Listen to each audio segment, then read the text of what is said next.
আর ঘুমাও কয়টায়? 10টা 8টা? হ্যাঁ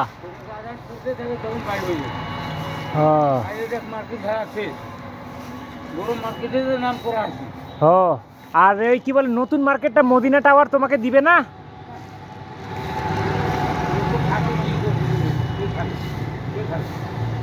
হ্যাঁ।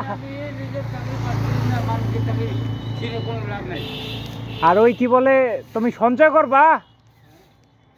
সঞ্চয় করতে হবে তো।